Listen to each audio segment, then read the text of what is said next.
Hi, I'm Owen with FPW Media. I'm Adam from FPW Media. And we're here to talk about a video we recently did called I Am Apex for Timber Products Company, specifically their Ampine division. And specifically, when they came to us about launching their new product, Apex, which is a composite panel product, we really worked hard and kind of thought about how can we make that visually interesting. We decided to have the story of the production of one of these panels be told from the perspective of the panel. So we shot the whole project on red. We shot on a red Epic W and a red Epic Dragon. What was really interesting is that the mills are really, really, really dark. Like, you can attest to this. It's insanely dark. Insanely dark. So we shot most of it at 3200 ISO, I think. Yeah. That seems about right, yeah, which is nuts. And I mean, it looked fantastic. Shot it mostly on Canon still glass L-series lenses with a cinema lens here or there thrown in. I'd say it's an artistic decision, but it was also driven by necessity, but it was really awesome how it worked out, was the lighting. You know, we knew that going in, lighting was gonna be a huge problem. We've shot in a lot of mills before, so we decided to embrace that lighting was going to be a challenge and actually physically show a lot of our lights in the shots, because in the mills there's all sorts of different lights that are different bulbs, different color temperatures, and we knew that we were going to have no control over that. Yeah, because a lot of the times it looks like what we're shooting is a spot that needs to be examined anyway, so it could be a light that's spotted on there for a specific reason. Right. So probably one of the hardest shots, I would say, from a safety perspective and just like a planning perspective, was our shots in the furnish room, where the dust comes in and the furnish comes in to be made into the board. And the graded footage, you can't really tell, but it was so dusty that when they were moving that, it was probably like a whiteout almost. I mean, yeah. Adam basically was with me, and I don't actually know what you were behind me. So I had one hand on your safety vest, just kind of pulling you around, making sure that you didn't run into anything, that if the loader was coming at you, we weren't too close. And then at one point, your safety glasses fell off. You must have just been filming blind, essentially. It basically was. I mean, it was like I kind of knew where I could see where the loader was, and I could kind of see where the camera, but I was just basically imagining the framing because I couldn't even see the screen because the screen got completely covered over at dust at one point, and so we were just. But it turned out really well. Yeah, and then as soon as the take was over, it'd be us running out, putting the camera on the stand, and then just, I mean, blowing it off like crazy. Oh no, where'd Adam go? I'm sitting here with Jake, our senior editor at FPW Media, to talk about the post-production process on I Am Apex. Jake, do you want to kind of take us through our last product shot where we dip back into the narrative? Yeah, and sometimes it's great because that one was actually really easy. That was kind of a move born out of the camera movement, and then all I had to do was really dip to black there and just pay close attention to where we were making the actual cut in both of those. Well, and we kind of threw you a curveball on that one a little bit because that part of the project wasn't shot until almost the whole edit was done, I would say. Yeah. So you had this kind of gaping hole for most of the edit of where those product shots were supposedly going to go. And then those were also kind of fun because we had a lot of visual effects to cover things that we couldn't get in camera. So you added more fire. What more else? Fire. In the studio, it's kind of hard to not light things on fire. Right, right. So. And then on the moisture scene, did you add a couple layers in front, or how'd that work? I added some layers of smoke in front, and then I masked out the actual piece and added a couple behind it to give it that sense of depth that it has. All in all, I think it's one of the projects that I'm most proud of, and we had a blast filming it. If anybody has any questions about the production or the gear we used or anything like that, please reach out to us and make sure to watch the video in full. Thanks for watching. My name is Jack Marchetti. I'm a writer-director, and I'm here to talk to you about the camera I chose to use on my last film, which was also my first film, The Evolution of a Gen X Music Purchaser. The camera we shot on was a Red Epic. We shot in 5K and we used Red Pro Prime lenses. I will preface my remarks right now by saying that if you know a lot about lenses, a lot about cameras, if you're like a camera hobbyist and you know a ton about them and things along those lines, this is not the video for you. This is more for people like myself from 2 years ago who, you know, first-time director, hadn't really been on a set before, never really messed around with cameras, and didn't really know a thing or two about the difference between a Red or an Alexa, or what you can do with a DSLR, even shooting on an iPhone, or aspect ratios and things along those lines. So like I said, we decided to shoot with a Red Epic. One of the reasons why I wanted to shoot on a Red Epic was I had heard about it. I knew that David Fincher used them. I liked the look of David Fincher films.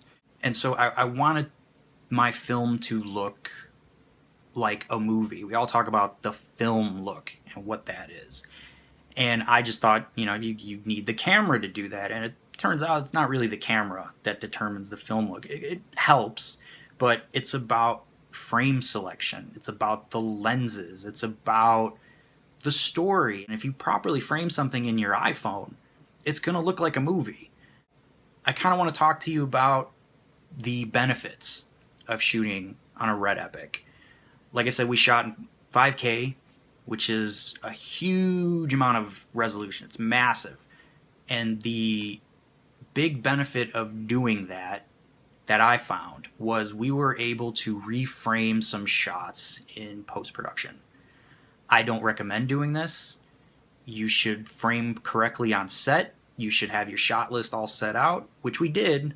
However, when we got into post, there were a few shots that we just ran out of time on. When you look back at them, you know, a month later, they just didn't look right. This shot here, we were running out of time. This was our last night of shooting. I think we had about 10 minutes left, and this was the last thing we did. And we set up the camera in the rear window, passenger side window, and shot this.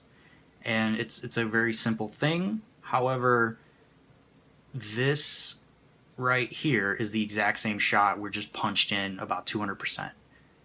So this is the actual thing we shot, which is fine, but I wanted to punch in a little bit on him for a close-up, and there's the close-up. It's the exact same shot. This is just done in post-production. If you were to do this correctly on set with the proper lenses, the background probably would have looked a little bit differently, but at the end of the day, like I said, who cares?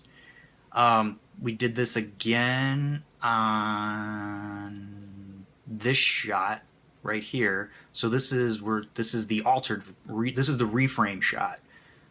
This right here is what we actually shot. This is us punched in, and we're punched in, I think maybe 100, 200% while still maintaining 1080p. We also did this similar approach on this shot. Now, I'll admit right now that this is just poorly framed.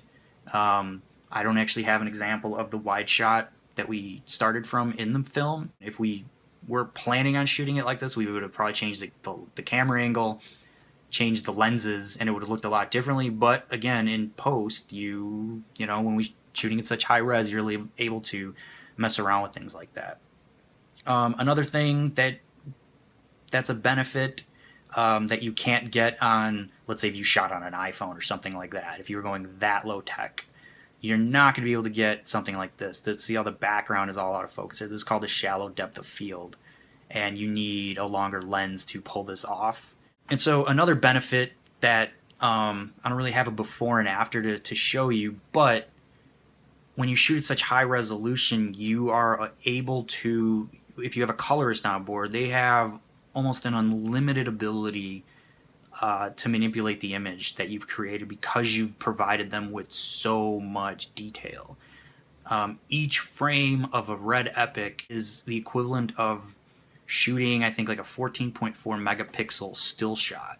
So you have an enormous amount of data to manipulate and work with. So I didn't really find anything negative about working with a Red. I had heard that they're very loud, and we were shooting in some places that were actually open for business, like a record store, and I was really worried about this thing sounding like a hairdryer. But it actually, you know, we didn't have any problems with that at all. One thing we did run into was we wanted to use a Movi stabilizer.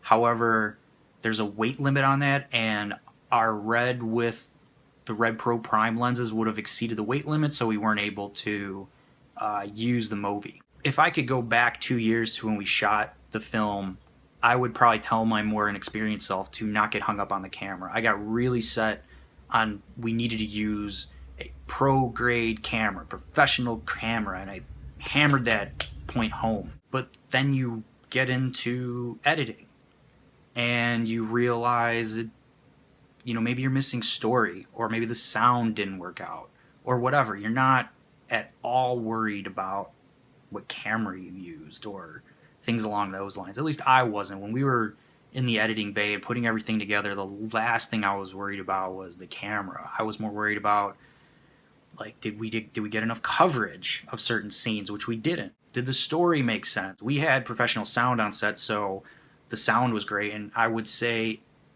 if you're putting your budget together and you have money for sound or money for the camera, shoot on your iPhone and pay someone to record sound. The sound is going to make your film.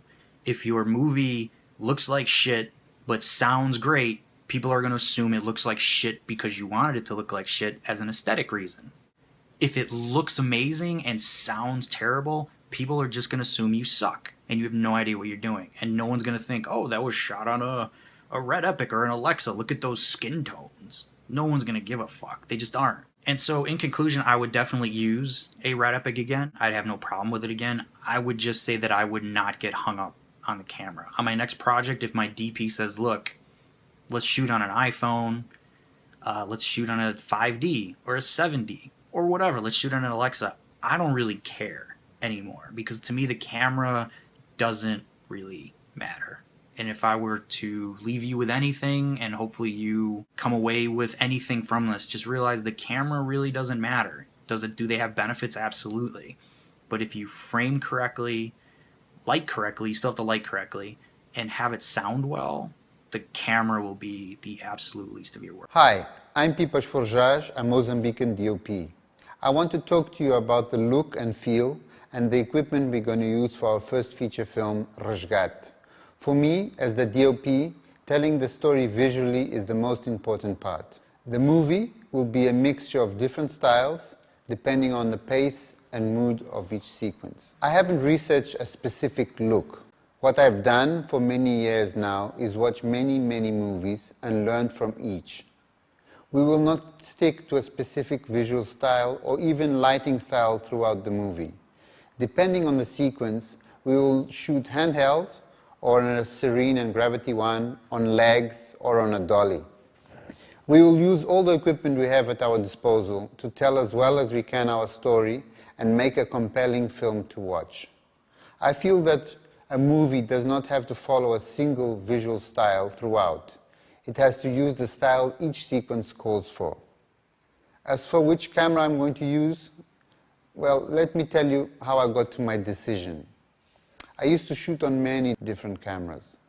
When I started film school in Columbia College, Chicago in the early 1990s, we used to shoot on 16mm black and white film. We used Bolex cameras, the roll-up, the ones that you wind up. Then I used Arris, SRs, and CP16s, Eclairs, many different cameras. When I returned to Mozambique in 1995, there was no film cameras here. So I had to shoot on whatever I got my hands on and whatever the budgets could afford. All video cameras for sure. But during that time, I longed for a camera that would give me the look and feel of the film cameras I had shot with at school. In 2007, I had the pleasure of shooting again on film on a commercial I shot in South Africa, and what a difference that was. It was going back in time. In 2005, I had read about Jim Jannard and his Red Dream on the internet. I followed him until the Red one was launched in 2007, but I just didn't have the cash to put down a down payment. It was $1,000 in that time. I just didn't have that money. Well, actually, maybe I had the $1,000, but I didn't have the rest to pay the camera, so I just looked and I couldn't buy it. But anyway, I worked for 2 years, and in 2009, I had saved enough money to buy my first Red one, and I just closed my eyes and threw the money at the Red one, and I bought the Red one. And I didn't even have lenses for it, if I remember correctly. I just had that one that camera, and I had a lens that I had from my old CP16 that I had bought from film school, and I bought an adapter and I used it with the Red 1, but shooting on a 16mm lens on the Red 1 was not very much, it wasn't very much fun. When we shot our first film, short film in 2009, we went to South Africa and rented some very nice vintage Zeiss lenses, and those were real nice lenses to shoot on. Then I bought a second-hand red zoom lens, an 18-50 lens, and I remember shooting a whole movie on that one lens. It was strange to shoot on one lens a whole movie, because going from 18 to 50, sometimes you want to go longer. So what did I used to do? If I reached the 50mm mark on the lens and I still not had reached the size I needed, I would change the setting on the Red 1 and go, for example, from 4K to 3K, and that would make it a longer lens. And if I wanted even a longer lens, I would go down to 2K and I have a longer lens. It was fake, but I still was able to shoot the whole movie. If you watch the movie, you can't really figure out that I used the same lens to shoot a whole movie. Not the best thing to do, but when you don't have the money, it just ends up working out. 2K in 2009 and 2010 was still a very good size to shoot on and looked so much better than HD then or now. As time passed, I saved more money and I was able to buy my first set of prime lenses from Red. I got the 18mm, the 25, the 35, the 85, the 50, the 100, and a beautiful, beautiful 300mm lens that I really like. Anyway, I haven't really shot with another camera ever since. Well, not exactly.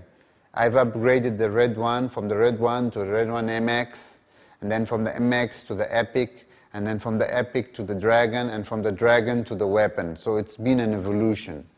The cameras kept on getting better and better and better. And yet even today, when I shoot on the MX, the old MX, I'm surprised how good it looks. So ever since 2009, I haven't really had a choice. I just have shot on Red.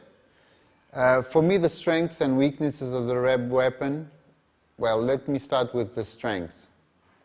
Right off the bat, RAW is the most important part of Red, then the size of the frame. I think 6K, the size of the R3D files, the latitude of the sensor, and now the size of the camera. In 2009, the Red 1 was a monster. It was really big, it was heavy. It was a difficult camera to shoot on. Just if you wanted to put it on your shoulder, it was heavy. Now the weapon is so much smaller and lighter. I love it. And ultimately, the ability to use PL glass and changing lens mounts and putting Nikon lenses and Canon lenses, it's got so many different strengths. As for weaknesses, the old Red 1 for me had 4 main weaknesses. Its size, its weight, the rate at which it ate up the batteries. It was just unbelievably fast at finishing batteries, and the time it took to boot up. I remember it used to take 2 minutes, it just seemed like it took ages. But it did give a pretty picture, and when it was upgraded to the MX, it looked even better. I actually pulled out my Red 1 MX the other day and did a 2-camera setup with the Red 1 MX and the weapon side by side, and they cut perfectly well together, no problems. The weaknesses of the weapon, I really can't say there's a lot of weaknesses. It's a really great camera. It could have maybe a bit more battery life, maybe an even faster boot up, but I can't really complain. Maybe when I try a better camera from Red, then I'll see the differences, but for now they sound very nice.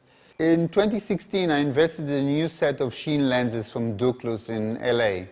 I've been shooting on the Sheens for the last few months. For me, one big advantage is that they're much, much lighter and smaller than the Red Primes. The Red Primes are heavy and they're big and they're not the same size, and they've got a heavy focus ring, and anyway, the sheens are much nicer. They've got a much nicer focus ring. I mean, mechanically, they seem to flow much better, smoother, but they do breathe a bit more than the red primes when you do rack focusing. For me, I'll have to live with that, but I'll have to save up to buy a vintage set of Zeiss lenses or the Leica Semilux lenses, but that will be later. That's a dream, but as I've figured out, dreams, from my experience, do seem to come true, especially when you work hard for them to come true. Well, I hope you had an interesting time listening to me speak about what I love doing. Hi, I'm Dana Brawer, and I'm the director of the new short film Signing Out, written by Adriana Leonard and Jenna Michnow. The film is about two women who still haven't recovered from the end of their romantic relationship with each other, and they unknowingly find themselves in the same therapist's office years later and are forced to come to terms with what happened. So I'm here today to talk to you about the camera that we used to get the look that we wanted for this film. So for the look of this film, Madeline Berger, our DP, and I talked a lot about really making sure that the two segments of the film, the past versus the present being what's in the therapy room, past being the flashbacks, we wanted to make sure that they felt different, but they still felt like they were part of the same story. So Madeline and I worked on making sure that the scenes in the therapy office, present day, were more sterile, clean, less contrast, less saturation, and when we did have camera movement, we put it on a dolly, so the movement was very controlled. Whereas the flashbacks, the memories, when these girls are remembering the happy times in their relationship, there's a lot of movement. We shot handheld, we also shot Ronin, and there was a lot more saturation, higher contrast, and just generally more vibrant. So for this project, Madeline and I decided to shoot Red Dragon.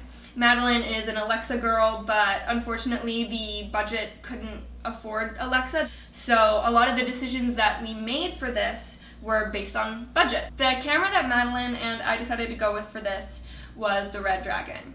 The Red Dragon, compared to other Reds, handles skin tones better, and it's also pretty light, so it was light enough to go on a Ronin and be used handheld without anybody's back breaking. The large sensor also allows you to shoot at a high resolution and then downsize to reduce noise, which leads me into some of the weaknesses of shooting Red. Red cameras are noisy.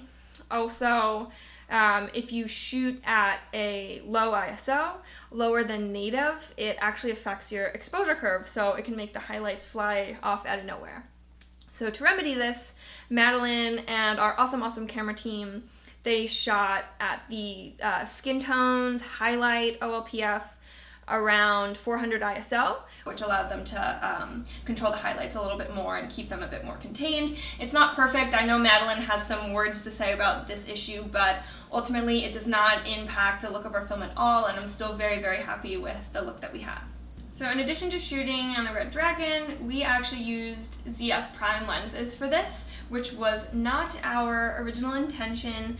Madeline and I were really committed to shooting on super speeds if we could afford it, and we found this share grid listing for Red Dragon, 5 super speed lenses. The package also had wireless video village, lots of monitors, an easy rig, and many other components that would have been very expensive to rent independently.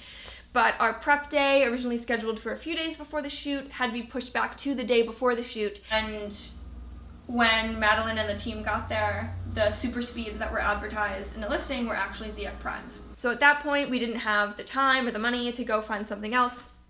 That's what we had. So the downside to shooting on these lenses is that ZF primes are still lenses, and it can affect the way you pull focus. That being said, our first AC, Edward Bellamy, very talented guy, he was able to make it work, and so was Madeline and the rest of the camera team. But despite it not being exactly what we wanted, I'm still very happy with the look of the film. Madeline is too. Maybe it would have been better if we had super speeds, maybe not.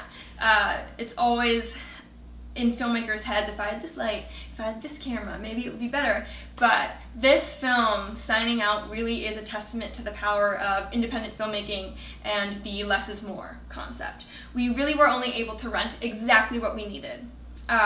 So it forced Madeline and her team to really only use lights and equipment if we needed it. And for this project, that helped us get the look that we wanted. Again, we wanted it to feel very real. We didn't want to glamorize the flashbacks or the memories at all. We wanted everything to feel very true. And because we didn't have a lot of lights, it feels that way. It doesn't feel like a big studio production. It feels more intimate. So ultimately, even though with more money maybe we would have rented more lights, had an HMI on set, the fact that we didn't have a ton of lights helped us actually maybe get closer to the look that we wanted. Hey guys, my name is Pascal Payant. I'm the movie director of On the Horizon, and today I'm going to talk to you about my process using the Red Dragon camera.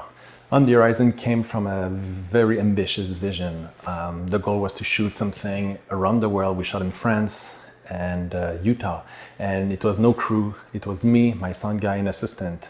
I wanted to break the barriers about what can we do with absolutely nothing and have a high quality product. So that's what I was trying to accomplish.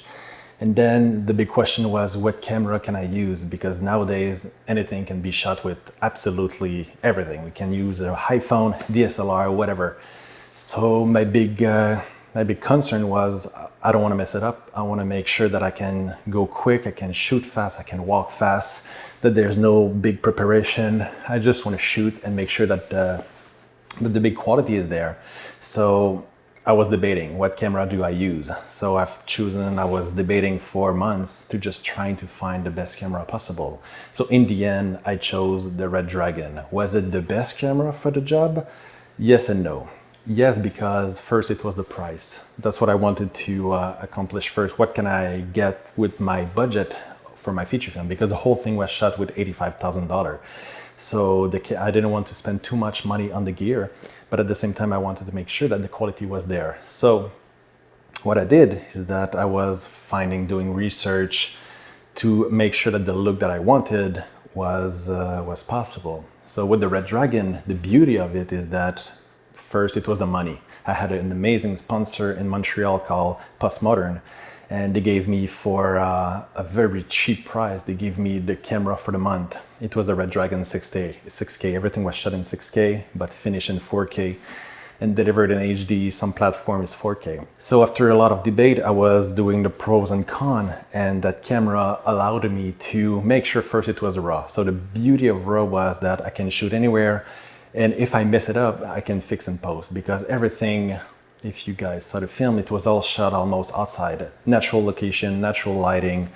So I needed the options to make sure that I can fix everything in post. I didn't want to be a crutches, but I wanted to make sure that I wanted to make sure that at least it was a tool that I can lean on if I need to. So yeah, that camera, the image is absolutely stunning. You cannot go wrong with that camera. It's one of the best in the world. But the other camera that I was debating was the Sony, because I know that everything was about to shoot in low light. So the Sony cannot be beat. Even the Canons, I was debating, do I go non-RAW, compressed footage, something super small compared to the Red that I had to make it as a DSLR a little bit. So everything was shot with one angle, my lens, and the batteries. So it was heavy. It was almost 20 pounds total. So after 1 month, it can be kind of a burden compared to small DSLR. You can shoot in fast way easier. So you need to be in shape, that's for sure. So in the end, I just wanted to I think the raw aspect of it just won over everything. The funny thing is that I never shot with the Red camera, like never. It was the first time on set that I've used it. I didn't know anything about it. I've read online, checked videos on YouTube, and I was just like, let's go jump. Because in the end, I think it's always kind of the same thing. You just, you can have any kind of camera. At the end is you need to be great. You need to be able to get the image out of any kind of camera. It's all about yourself. That's why for me it was important to research the location that fit my style. So for me, I love to shoot outside, beautiful location. Everything needs to be poppy. And that's what I love the most. So I know with the red camera, I was able to get amazing dynamic range. The raw footage that after that, when it's time to do the color correction that I did with Postmodern again, it was just amazing. With the quality that you were able to achieve, I thought I was kind of good about grading, but now I realize that I suck. When you work with professional, it changes everything. What made me go to the red camera was price-wise. It was the quality, and at the end it was just like price-wise. It's stupid to say, but in the end, any kind of camera can do the same thing. I think, yes, maybe in the color grading section, you can see a big difference because it's not raw. But yeah, I wanted to make sure that this film was the best that I can shoot, and if there's any kind of mistakes, I can. And in the end, I didn't do a lot of mistakes. I was super lucky about that. Not a lot of problem. And sometime near the end, I had problem with the sensor for some reason. It started to glitch like crazy, and it was like the last day of my shoot. After 24 day, the sensor completely messed up. So I was freaking out like crazy. So I had a camera in backup just in case, and it was the Panasonic GH4 that I'm still using today. And it's a great camera, but it's completely in a whole different ball game compared to red. I'm not a big fan. It's great. It does a beautiful 4K images, but there's one or two scenes in the film that I'm using the GH4. But I don't know. I will not use that camera. So, and then the next thing was the Sony was a big factor that I wanted to go because of low light. At least after the film is shot in low light, and I know red kind of sucks in low light, but I was super surprised of the quality that you can achieve in low light. There's a big nightclub scene where there's lasers and flashes of light and everything is blue. It came out beautifully. Of course, I had to tone it down with the noise reduction a little bit, but mostly what you see in the film is the quality itself. A lot of people asking me what type of lens that I've used for the film, and everything was shot with, I think, is the best lens that you can have. I didn't use Cine lens. I never used it. I never worked with those kind of lenses, but it was shot with the Canon 24-105 L series. I think is the most versatile, best lens possible. It's a lens that has stabilization in it, and I think it's just a dream come true. You don't have to waste time to switch because just that, it cuts the time of your shooting. Just always to stop production, change the gear, change the lens, do testing. So at least for me, when I shoot, I love to make it as a documentary. So I need to shoot fast, I need to zoom in. You don't lose time, you play with the actors, you try stuff. And just for example, the scene that you're seeing behind me, it was just improv, let's go with it. And we save at least 1 hour just because I could walk away with the actors and play with them. And just, you go from a 24mm to a 105, it's stabilized, and I think it's still the best lens. For probably 10 years, that's the only lens that I've worked with. And even in low light, at one point I used a 24mm 1.4 because I needed a lot of low light. But other than that, everything was shot with a 24 to 105, I think is the best lens. If you need one lens, this is the lens. A lot of research was planned into the film, just location-wise, because I wanted to make sure that each shot, each location was stunning, was pure breathtaking, that looked different and looked like film. That was the main thing, to make sure that everything is perfect, so that after that the camera can do its job and just capture everything. And the beauty with the Red Dragon is that everything that you shoot is just so stunning. With the dynamic range, I think it's almost 17 with the Red Dragon, and you just being able to capture all those details in the clouds, and you just maintain all those beautiful details that you sometimes with other cameras you can lose. One detail that I would say, the big tip for how to shoot with red, that's what I've learned, and I've learned that a little bit too late, but I think it's just what you need to do is that you make sure that the exposure it's always at 800. You don't need to go back because it's raw. You don't need to bring it to 250 or 400, whatever. I would suggest you expose everything at 800, and you make sure that your histogram, it's always in the middle or just a little bit going to the highlight. Because once you're in that sweet spot, then you can bring everything down. You can bring it to 600, 500, 400, whatever, and you're gonna have the most amazing details, and you have options to play with. Because if you start, let's say at 800, but you expose too low, then you're screwed. Because after that, you have to crank it and it's not gonna be as great. So make sure that 800 ISO, you make sure that you're always in your middle of the Instagram or just a little bit towards the highlight. Just that little trick, seriously, is gonna save you so much work and you're gonna have the best possible result. Before the project, I've asked other filmmakers what was their experience with the red, and a lot of people were saying the same thing. It sucks in low light, it sucks in low light. And like I said, I think it was pretty amazing what you can achieve in low light. Again, you need to make sure that you find location that there's lights as an ambient at least. It can be spotlight of the street, it can be cars, it can be anything. But if you have some kind of source around it, you're gonna be good. The most important part of my decision to choose the red in the end was raw. It was the amazing dynamic range and quality of the images. Price-wise, because I had a sponsor, so that made a huge difference. And then it was just the overall quality. For me, it was kind of a trip of what it is, the feeling to work with the red camera. How is it gonna come out? Is it gonna be beautiful? Is it gonna be great? And overall, even if I had some glitch with the sensor at the end, it was just an amazing blast. And it's always fun, or just you shoot some stuff, you think it's gonna be great, but it's when you start to do the color correction or you see some professional to do that with your footage and you see it on a big screen, that's where it blows your mind. So yeah, just make sure that there's so many cameras right now that do the job. So just pick what you feel is gonna help you the most with the project, because any kind of quality, any kind of camera is gonna give you the best quality possible. So at the end is just make sure that you're just at ease with the camera. And for me, it was like a DSLR, so I was super at ease. Of course, it's heavy, but once you get the trick, the hang of it, you're gonna be fine. It's just, you're gonna be able to set it out. Like I said, one big tip that I would suggest to people is that make sure you work with someone who knows exactly how to grade your images. That's day and night. That's gonna kill it or make your project. I was so shocked and surprised to see professional tweak my images to do something completely amazing.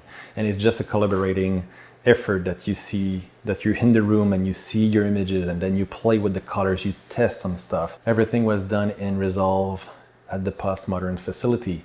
But we didn't do any kind of lot or stuff like that. It was just pure curve and tweak and little recipe that they were doing.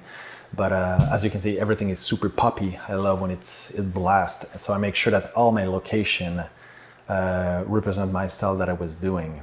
I didn't buy any lens for this. Like everything was rented out. The 24 105, I got that lens, and but the rest I rented it everywhere. But you can make an amazing film and have, if you have the connection to at least bring all those gears, that's where you can cut down. If you have sponsors, if you have connection, you don't need a lot of stuff. That's what I've learned. You don't need for me, I've been doing this for 10 years and I never rely on gears. It was just the simplistic way I can shoot. And I think that's for me at least, when you shoot like a documentary, light, fast, quick, that's where you can be way more creative, because the look is going to be great, but then after that you have the time to play with the actors, to create some things super amazing. And but once you have the location, the world that you want to create, then you can bring any kind of camera and it's going to make it pop, that's for sure. The whole film was edited on Adobe Premiere. I thought that the process of just bringing all the red footage into the Adobe was flawless. It was flawless. It was super easy. It was, as soon as you put it in, you drag it into your timeline, it pops, it worked natively. And then after that, you just start editing. I didn't do any kind of proxies. I just edited the 6K footage right away. And then at the end, if you have, and I have the latest the iMac, and it worked perfectly. So you don't need the biggest 7,000, 10,000 computer, because I did it. Trust me, I bought the $10,000 computer and I sold it because I thought it was pure crap. And then I went back to iMac and it worked flawlessly. So just Adobe Premiere was just the best friend of Red. I think they just complement each other perfectly. The one thing that I was super surprised about is that when you shoot with Red, the image quality, it's so filmic, and that was another big factor that I was debating between the Sony f55 and the Red Dragon. I was testing both. I was seeing footage online, and I love how clean and digital it was from the Sony, and it was a good thing and a bad thing, because I wanted to have this kind of a film look. And but with the red, I don't know, it was just, there's just something so filmic about it that it's maybe less clean or less digital than the Sony, and I think that's a good thing, because you want to be, I'm not a purist that I want to do film and stuff like that. For me, I love digital, but the Sony, the problem I think is just it's too video-ish, you know what I mean? So with the red, I think it's just almost looks like film. It's almost identical, I think. So yeah, but thank you. So this is my experience with the red camera. I recommend it to everyone. I just bought it, so I think it's a great camera. I want to work with that process, that kind of a culture of red. And once you're, of course, there's going to be other camera that's going to come out that's probably going to be freaking amazing. But in the end, just take any tool that you want. Just go out there, shoot, find amazing location, create great characters, stories, and go for it. You know, don't depend on your gear. We're so in 2017, we're just talking about gear. But focus on the story, focus on the world, the mood that you want to create, and that's way more important than any kind of gear that you can accomplish. So find what you love, find a tool that really helps you to be creative, that inspires you, because I've experienced that. There are some tools that can kill your creativity, and I think the GH4 did that for me. I didn't like at all that camera, and I'm selling it right now. So, but with the red, when I took it, I wanted to create, I don't know, there's just some kind of energy, something about camera that just connect with you. So once you find that tool, go outside, have fun, shoot, do whatever you want, and just have fun, guys, and just shoot the most amazing freaking project. Thank you. The first red gig I ever got, I can tell the story now because it's years later, but the first time I ever shot with the red camera, I did not ever have any experience with the red camera up to that point. One of the key questions that they ask you is, have you ever shot with the red before? And it just came out like a few weeks before that. I was like, oh yeah, of course. You know, I've shot with it numerous times, like music videos and blah, blah, blah. I just had to make up something because, and then immediately after that I was Googling the instruction manual, and I showed up to set the next day. I even called my professors, I was like, have you guys ever got your hands on a red camera like at Miami? They're like, I don't even know what you're talking about right now, because it was so new. And I was like, oh crap, I'm over my head, and I got so nervous. So I got so nervous that I over-prepared. So I went and I read the entire manual front to back like 4 times that night. I had notes taken. I had like every possible problem that we could have come up with. I looked on forums and see what people were having, overheating problems, how you fix that, blah, blah, blah. And I showed up to the set the next day and I knew more about the camera than the guy who owned it. And I was like, okay, I'm fine. And then the film turned out really cool. It was a little short film called Colony. Directed by a friend of mine, Kevin Hamadani. Sorry, Kevin. I don't think I've ever told you this story before, but I didn't know how to use a red camera before Colony. And I ended up ultimately shooting that guy's feature film Junk, which is now out on DVD. So a little bit of playing the game. I mean, that's a Hollywood, story right there. Like, that's the kind of stuff I heard growing up, and that's the kind of stuff I learned from reading Robert Rodriguez's book, where you just kind of like, out here there's no rules. You can kind of make your own rules. Back in 2007, the red one came out. I was on the waiting list back, 2006. We were out at NAB, and it was like, okay, put your name on the waiting list. Put $1,000 in deposit, and you're gonna wait for a camera that has 4K resolution. It sounds a bit unknown, but we did. I was part of that first 1,000 that was on the waiting list. And in 2007, in that fall, they finally released the first 25 cameras or something like that, and we got to shoot out on the Bonneville Salt Flats on a short film called Uni. We were working with Red Number 19, out there, and we did a short film on the red camera. Those were those early days. But yeah, in 2008, we got one of the red cameras, and then went out and shot this project out at Burning Man.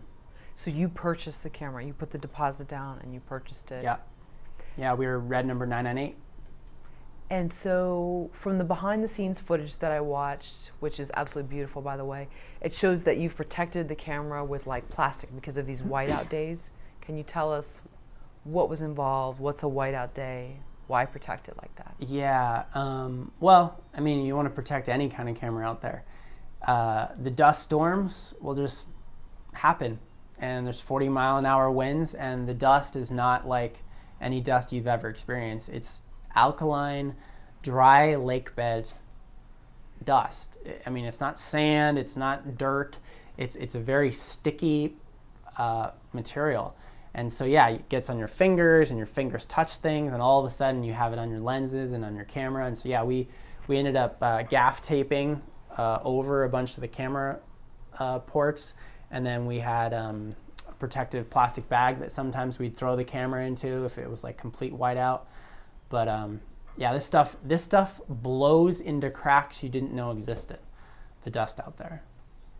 And if it gets in those cracks, is that what can be done to fix it, or nothing can be done? It's the balance of like, are you going to take a camera out there and protect it the whole time and not get that much access to your camera, or are you going to go out there with the camera and just say, well, it's just a camera, I can replace it? It's a fine balance. And we had 3 RED cameras out there. We had 10 little pocket HD cameras out there, and we had a couple digital SLRs shooting time-lapse. And we did our best. We had the digital SLR covered as best we could. We had the small pocket cameras kind of not protected, but the RED cameras were kind of protected. It's tough. I was out there shooting a couple years later, back in 2010 and 2011 for another project, and destroyed the camera. Yeah, destroyed the RED. So it's an expensive piece of gear to have to deal with. How did that happen?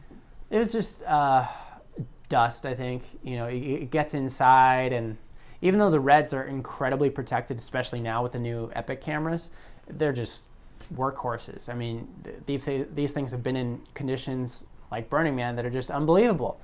Crazy temperatures, freezing temperatures, altitude, everything. They're just amazing.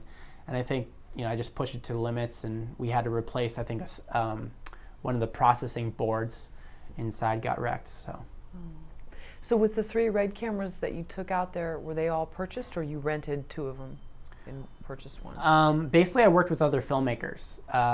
My friend Clay, a New York-based filmmaker, came out with his camera, and then another guy came out with his. So we had 3 total. Ku, can you tell us the camera that you purchased? What was it again? It was a red Scarlet. Okay. And what were the major factors in you purchasing that camera, and why didn't you rent it versus just outright buying it? I think it's a really tough question for people to... I think, you know, when you make those decisions, you don't necessarily know at the time whether it's the right or the wrong decision. You just sort of have to go off of a sense and a projection of what you're going to be working on. The reason that I liked the Red was I felt it did a lot of things in the camera that other cameras you needed to attach a lot of doodads to. You know, whether if you wanted to get 4K on another camera, you have to attach an external recorder normally. If you want to record to compressed RAW, that's not even an option for most of these other cameras, even though Red has been doing it now for 5 years. So I felt like it was something that once they were getting supported by editing systems, so that you can just drag in the R3D files to the timeline and cut natively, it was something that gave you a lot of flexibility for high-end projects, something that you could go shoot a feature on, but also something that you could use, you know, as a compact package to go film an interview, you know. So the versatility of the tool is what made me think I'm comfortable investing in this, because it goes in different directions. Whereas I think some of the other cameras are more specialized, and their limitations hold you back from certain productions. But, you know, the camera market is changing. I don't know that I'll be shooting on a Red forever. You don't know what's coming out around the corner, you know, but thankfully most of these professional tools hold their value decently. So when you're selling, or, you know, Red has an upgrade program. So just the idea that it's going to last you for a number of years is the calculation for me, is thinking about how much use can I get out of this and for how long. And was that also what factored into you purchasing it rather than renting it? It's kind of like leasing a car versus buying it. Did you know that there'll be additional things I'll want to shoot with it? This is not the last time I'm going to use this, or... I think as indie filmmakers, we have this romantic idea that if you own the equipment, you're not going to be held back from having an idea and going and shooting something for no money with your friends and getting it in the can because you already spent the money on the camera, so it's not costing you anything to go make this movie, right? And there's nothing wrong with that ideal, and I certainly share that myself, and you know, I think that's kind of like the the calculation behind buying something. Because typically, if you're only going to rent, for me, I'm not doing freelance work. I'm working on my own projects. And so it takes me a lot of time to write and go through pre-production and do that. I'm not going to be using the camera that many days out of the year. But I do like the idea that, we can go make this thing with the equipment we have, as opposed to like setting up a budget and getting production insurance and getting rentals and having to build that whole thing every time you go shoot something. Because we were shooting 2 cameras, 2 Reds, and we actually had a 3rd Red as a backup, which came from our investors in Nebraska who are farmers, but they had their own Red camera. Crop circles? Or yeah, film? there you go. Oh, okay. Yeah. And, they have a nephew who's a filmmaker, so but they own the camera. Anyway, so we had that as a backup, because these things go down, so we would use the body at different times. So Nancy and I would be at the 2 monitors and then have 2 different operators. And she was very good at sort of managing how they would go so they weren't shooting into each other, down the barrel of each other, which I was very impressed with. So we always had great usable footage from both cameras. But I think the challenge, because no matter how good things are, there are always challenges, was it took a long time to light, because it was largely an inexperienced crew, and Nancy likes her lights, and there were a lot of them. So it took us a few days to kind of find a rhythm where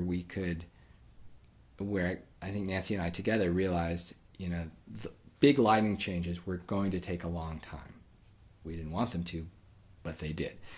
And that was frustrating for the actors, it was frustrating for me as a director, and it slowed down our days. But what didn't take a long time were camera changes. So a change of a dolly move, or a change of if you're using a zoom, you just zoom in and you get a whole different, you go from 2-shot to 1-shot. Those kinds of little changes are changing the focus mark, so those could be done, very quickly between takes. But a lot of times what we could do is Josh, who was our first AC on one of the cameras, had a remote control for the Red. I don't know what it's called, but control focus and zoom and everything. Even sometimes during a take, I would whisper to him, or Nancy would whisper to him, let's nudge in a little bit. Let's do a slow zoom here. We did a fair number of slow zooms in the movie, and we could do that, without the camera operators even knowing it. In the middle of a shot, and they'd be like, "What?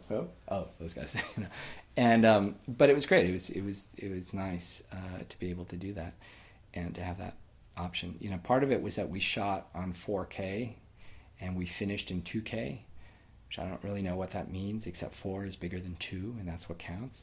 Because what that meant was that I knew that in post-production we would have the option to zoom in, and basically have enough resolution to do that. And I don't think we realized until we were into post, really far into it, how far we could go with it. We could go about 175%, which is a lot farther than we were originally told we could do it.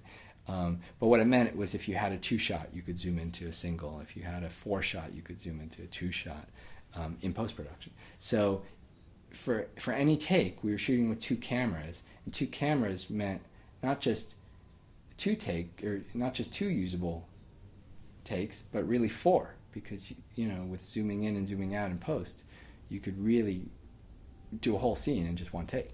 And it takes a while to kind of explain this to the actors, and again, we didn't realize how far we could take it until we really started working with the colorist and the post-production people. But it means you can get a lot of coverage very quickly, and again, as long as your actors are good and they're doing the part and they're saying the lines right, which they were. So that gave us a lot more opportunities in post-production. There's certain reasons you don't want to do that, but for the most part, it gives you a lot of options. These are tough scenes to shoot, and a lot of them are long scenes. We have one scene towards the end of the movie. It's actually, on paper, it was a 19-page scene. And we tried to do it once all the way through, which, for those who don't know, it's like a 19-minute scene, something, or actually it's probably 15 minutes. But still, it's a long scene, a lot of dialogue. And we got through 1 take all the way through, and everyone was like, we can't do this again. We have to break it up into segments, which we kind of knew we would ultimately do, but we wanted to do kind of 1 dry run through. But I'll tell you, footage from that original long take is in the movie, and a lot of it, because then once we broke it up, then all of a sudden the cameras were a little bit different. So we use coverage from that first take, and it is, you get something fresh from it. Of course, the cameras were bumping into actors. I mean, it was, there's reasons you don't want to do a 19-minute long take, and that was a handheld scene. There's not much handheld in the movie, but we kind of use it in very specific places.